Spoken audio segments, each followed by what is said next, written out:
خۆپارێزی ڕێگەیەکی ئاسان لەسەر ڕەوینەوەی گەورەترین مەترسی تەندروستی.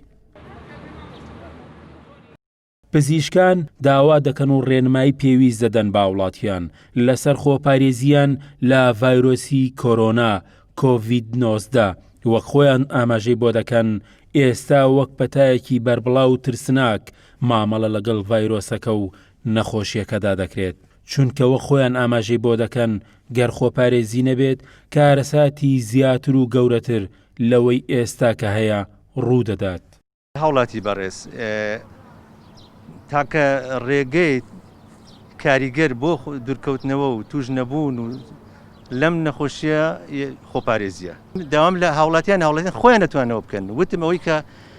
کەسێک دەتوانێت بۆ خۆی بکە بە ڕێگەیەکی زۆر ئاسان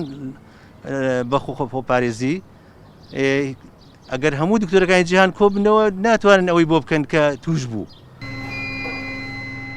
وەک پزیشکان ئاماژەی بۆ دەکەن مەترسی ڤایرۆسەکە و پەتاکە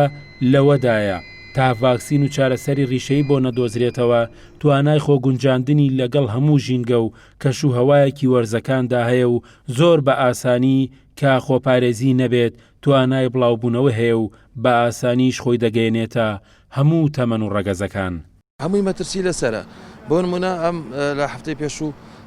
گەنجێک ئەمری خوای کردەوە 24 ساڵێ بوو دا یەکێکی کەسی و 2 ساڵێ بوو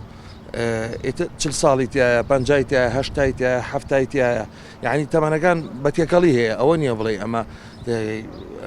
حتا ئەمە مناڵێکمان هەبوو بەرکەوتوە ینی مناڵێکی تەمەنی 11 ساڵە بەرکەوتووە. هاوتەریب لەگەڵ هەڵکشانی ئەو ژمارە مەترسیدارەی توشبووان کە ڕۆژانە بە ڤایرۆسی کۆرۆنا